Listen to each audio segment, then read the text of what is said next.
Negotiable Instruments Act, Section 39, Suretyship. Section 39 of the Negotiable Instruments Act, 1881 deals with the principle of suretyship in relation to negotiable instruments, particularly bills of exchange that have been accepted. This provision explains the effect of certain agreements between the holder and the acceptor on the liability of other parties, and it provides a mechanism by which the holder may preserve his rights against such parties. 1. Principal debtor and sureties.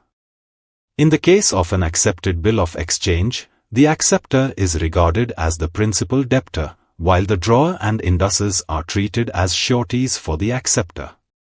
Their liability is secondary and arises upon default by the acceptor, and the relationship among these parties resembles that of principal debtor and surety under general contract law. 2. Effect of Sections 134 and 135 of the Indian Contract Act, 1872. Section 39 refers to Sections 134 and 135 of the Indian Contract Act, 1872, which provide that a surety is discharged if the creditor releases the principal debtor or enters into a binding agreement with him to give time for payment or to compound the debt without the surety's consent. In the context of a bill of exchange, the acceptor is treated as the principal debtor while the drawer and indusers act as sureties. Therefore, if the holder enters into such a contract with the acceptor, the drawer and indusers would ordinarily be discharged from liability. 3. Rule under Section 39 Reservation of Rights. Section 39 modifies the above general rule in the context of negotiable instruments.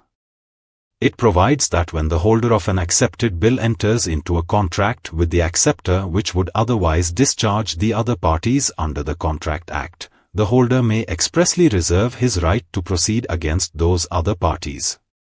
If the holder clearly states that, despite granting time or entering into an arrangement with the acceptor, he reserves his rights against the drawer and indusers, then those parties are not discharged. 4. Requirement of express reservation.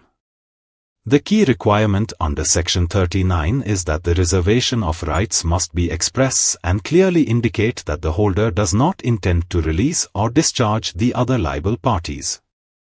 A mere understanding or implication is insufficient, and the reservation must be explicit to preserve the liability of the drawer and indusers. 5. Purpose of the provision. The purpose of Section 39 is to protect the interests of the holder and to maintain the negotiability and enforceability of bills of exchange. It prevents the unintended discharge of secondary parties merely because the holder has made an arrangement with the principal debtor. At the same time, it ensures fairness by requiring the holder to clearly declare his intention to preserve his rights. 6. Commercial significance. This provision balances two important principles by protecting sureties under general contract law while also maintaining certainty and security in negotiable instrument transactions. By allowing an express reservation of rights, the Act enables the holder to negotiate with the acceptor without automatically losing remedies against other liable parties. For more details, contact us.